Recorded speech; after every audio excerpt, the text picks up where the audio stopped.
अस्सलाम वालेकुम। इस वीडियो में हम लोग चैप्टर नंबर 9 का जो टॉपिक डिस्कस करेंगे वो है फ्लोटिंग पॉइंट डाटा। इसमें देखेंगे फ्लोटिंग पॉइंट डाटा क्या है और फ्लोटिंग वैल्यूज को किस तरह हम लोग एक्सपोनेंशियल नोटेशन और साइंटिफिक नोटेशन में रिप्रेजेंट कर सकते हैं।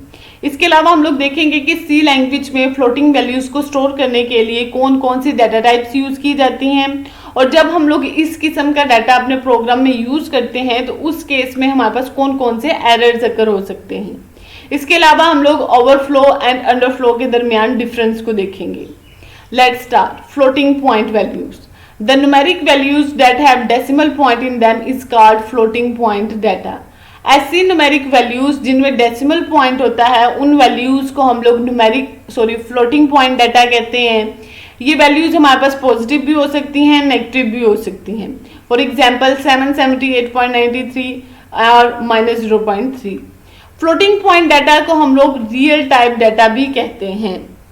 अब रियल डाटा टाइप को हम लोग 2 वेज में रिप्रेजेंट कर सकते हैं, एक एक्सपोनेंशियल नोटेशन में और सेकंड हम लोग साइंटिफिक नोटेशन में।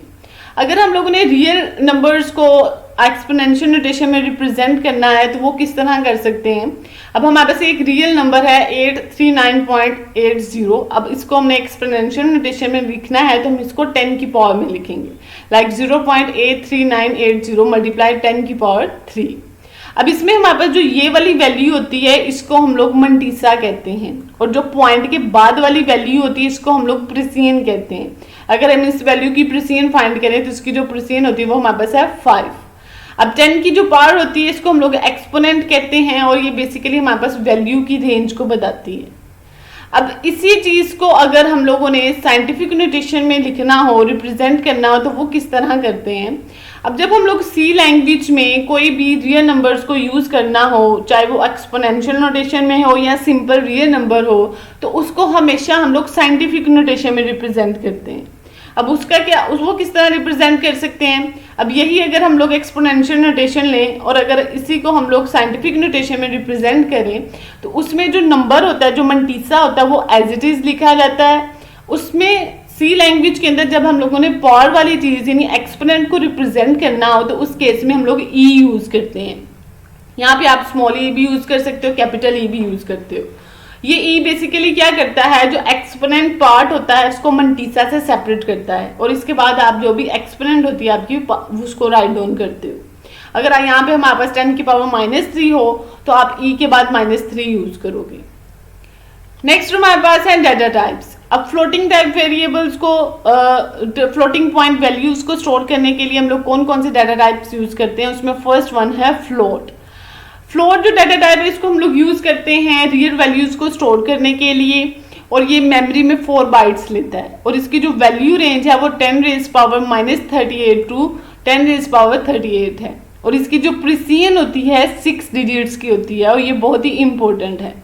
मीन्स कि अगर हमारे पास कोई भी ऐसा नंबर आप एंटर करते हो जिसमें पॉइंट के बाद 6 से ज्यादा डिजिट्स होंगे और वो जो वैल्यू हुआ है आपने फ्लोट टाइप वेरिएबल्स के अंदर स्टोर की है तो उसके जो पॉइंट के बाद फर्स्ट 6 डिजिट्स होंगे सिर्फ वो ही स्टोर किए जाएंगे, बाकी डिजिट्स को स्टोर नहीं किया जाएगा। लाइक अगर हम इस एग्जांपल को देखें और ये जो वैल्यू है ये हमने फ्लोट टाइप वेरिएबल्स में स्टोर करवाई है। अब फ्लोट की प्रिसियन क्या है 6, मतलब पॉइंट के बाद सिर्फ 6 डिजिट्स होने चाहिए। तो जब इस टाइप की वैल्यू स्टोर होगी तो उसका रिजल्ट क्या होगा 0.45646 मल्टीप्लाई 10⁻3। तो ये वाले जो डिजिट्स होंगे ये स्टोर नहीं किए जाएंगे। नेक्स्ट जो डाटा टाइप आती है वो है डबल। डबल हम यूज करते हैं लार्ज रियल वैल्यूज को स्टोर करने के लिए और ये मेमोरी में 8 बाइट्स लेता है। इसकी जो वैल्यू रेंज है वो 10⁻⁻308 टू 10⁻308 की है और इसकी जो प्रिसियन है वो 15 डिजिट्स की है। मींस पॉइंट के बाद इसमें हम लोग 15 डिजिट्स को स्टोर करवा सकते हैं। देन हमारे पास आती है लॉन्ग डबल। लॉन्ग डबल हम तब यूज करते हैं जब हमारे पास वेरी लार्ज रियल वैल्यूज हमने स्टोर करवानी हो और इसकी जो डाटा जो ये मेमोरी लेती है 10 बाइट्स लेती है और इसकी जो वैल्यू रेंज है वो हमारे पास 10⁻⁻4932 से लेके 10⁻⁴932 तक है और इसकी जो प्रिसियन है वो 19 डिजिट्स की है। सो ये हमारे पास 3 बेसिक डाटा टाइप्स हैं जो कि हम लोग फ्लोटिंग पॉइंट वैल्यूज को या डेसिमल वैल्यूज को स्टोर करने के लिए यूज करते हैं। नेक्स्ट हमारे पास है ओवरफ्लो एंड अंडरफ्लो। अब ओवरफ्लो एंड अंडरफ्लो क्या होता है? अब हमने देखा कि हम जब भी कोई न्यूमेरिकल वेरिएबल किसी भी टाइप का हो, उसमें जो कोई भी वैल्यू स्टोर करते हैं तो वो रेंजेस में होती है, या मिनिमम और मैक्सिमम रेंजेस में से ही हम लोग उसे असाइन करवाते हैं। लाइक जैसे हमने प्रीवियस वीडियो में डाटा टाइप स्टडी की जिसमें इंटीजर था, CH4 था। आज हमने फ्लोटिंग पॉइंट डाटा टाइप्स जो सी हैं वो स्टडी की। अब इनमें हमने देखा कि इनकी जो मिनिमम और मैक्सिमम रेंजेस होती हैं। अब इस टाइप के वेरिएबल्स को जब भी हमने कोई वैल्यू स्टोर करवानी है, इट्स मीन इन्हीं रेंजेस में से हम लोग वैल्यू स्टोर करवाते हैं। तो जब हम लोग कोई ऐसी वैल्यू असाइन करवा देते हैं जो कि इन लिमिट्स को एक्सीड कर जाए, उस केस में हमारे पास एरर्स अकर होते हैं। अब उस केस में जो एरर्स अकर होते हैं वो है overflow errors and underflow error. अब ओवरफ्लो एरर कब अकर होता है? ओवरफ्लो एरर तब अकर होता है जब हम लोग किसी भी वेरिएबल को ऐसी वैल्यू साइन करवा देते हैं जो उसकी मैक्सिमम रेंज से ज्यादा हो। मींस फॉर एग्जांपल अगर फ्लोट टाइप का वेरिएबल है तो इसकी जो मैक्सिमम रेंज है हमारे पास वो है 10⁻38। अगर उसे हम कोई ऐसी वैल्यू साइन करवा देते हैं जो 10⁻38 से भी ज्यादा हो तो उस केस में जो एरर अकर होगा वो ओवरफ्लो होगा।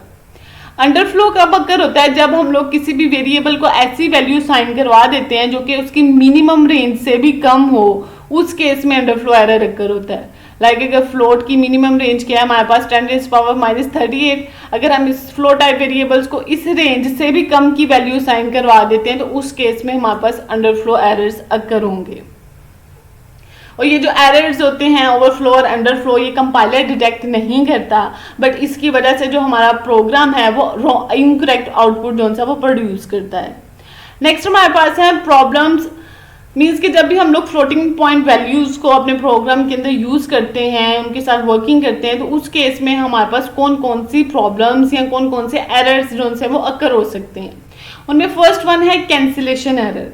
अब कैंसिलेशन एरर तब अकर होता है जब हम लोग एक बहुत ही स्मॉल वैल्यू को ऐड करते हैं या सब्ट्रैक्ट करते हैं एक लार्ज वैल्यू में से। तो उस केस में हमारे पास जो रिजल्ट आता है वो अनएक्सपेक्टेड होता है। लाइक अगर सपोज करें हमारे पास ये एक बहुत ही लार्ज वैल्यू है, ये एक बहुत ही स्मॉल वैल्यू है। जब इनको हम लोग ऐड करेंगे या सब्ट्रैक्ट करेंगे तो इसका जो रिजल्ट होगा वो ऑलमोस्ट जो लार्ज वैल्यू है वही आएगी, सेम वही रिजल्ट हो सकता है। तो इस किस्म के जो हमारे पास एरर्स आते हैं वो कैंसिलेशन एरर आते हैं। नेक्स्ट हमारे पास जो एरर आता है वो है अरिथमेटिक अंडरफ्लो। अरिथमेटिक अंडरफ्लो तब अकर होता है जब हम लोग बहुत ही स्मॉल वैल्यूज में अरिथमेटिक कैलकुलेशन परफॉर्म करवाते हैं और उनका जो रिजल्ट होता है वो भी बहुत ही स्मॉल होता है। लाइक अगर आप यहाँ पे देखें तो ये भी हमारे पास एक बहुत ही स्मॉल वैल्यू है और ये भी हमारे पास स्मॉल वैल्यू है। अब इन दोनों पे अगर हम लोग किसी भी किस्म का अरिथमेटिक ऑपरेशन परफॉर्म करवाते, मीन्स चाहे वो एडिशन है, सब्ट्रैक्शन है, कुछ भी है, तो इसका जो रिजल्ट आएगा वो भी हमारे पास बहुत स्मॉल आएगा, जिसको ऑलमोस्ट जो सिस्टम्स होते हैं वो 0 रिप्रेजेंट कर देते हैं। तो उस केस में हमारे पास इनकरेक्ट रिजल्ट आएगा, हमें प्रॉपर रिजल्ट डिस्प्ले नहीं होगा, हमें वो डायरेक्टली 0 डिस्प्ले करवा देंगे। तो इस किस्म के जो एरर्स होते हैं वो अरिथमेटिक अंडरफ्लो होते हैं। लास्ट वन जो एरर आता है वो हमारे पास है अरिथमेटिक ओवरफ्लो। अब अरिथमेटिक ओवरफ्लो तब अकर होता है जब हम लोग बहुत ही लार्ज वैल्यूज पे कोई ना कोई कैलकुलेशंस परफॉर्म करवाते हैं, और वो जो लार्ज वैल्यूज पे जब हम कैलकुलेशन परफॉर्म करवाते हैं और उसका जो रिजल्ट आता है वो इतना लार्ज होता है कि वो मेमोरी, जो कंप्यूटर मेमोरी होती है, उसमें फिट नहीं हो पाता। इट्स मीन कि हमारे पास फिर क्या होता है, उस केस में इनकरेक्ट रिजल्ट आता है, उसमें सिर्फ उतना ही जो वेरिएबल के अकॉर्डिंग मेमोरी जो सी ऑक्यूपाई की होती है उसमें जितना डाटा आ सकता है वो उतना ही डाटा उसमें स्टोर कर देता है, जिसकी वजह से हमें इनकरेक्ट रिजल्ट मिलता है। तो इस किस्म के एरर्स जो से होते हैं वो अरिथमेटिक ओवरफ्लो होते हैं। सो ये 3 बेसिक एरर्स हैं जब हम लोग फ्लोटिंग पॉइंट वैल्यूज को यूज करते हैं तो उस केस में अकर हो सकते हैं। सो आज का लेक्चर हमारा यहीं पे खत्म हुआ। Thank you, Allah Hafiz.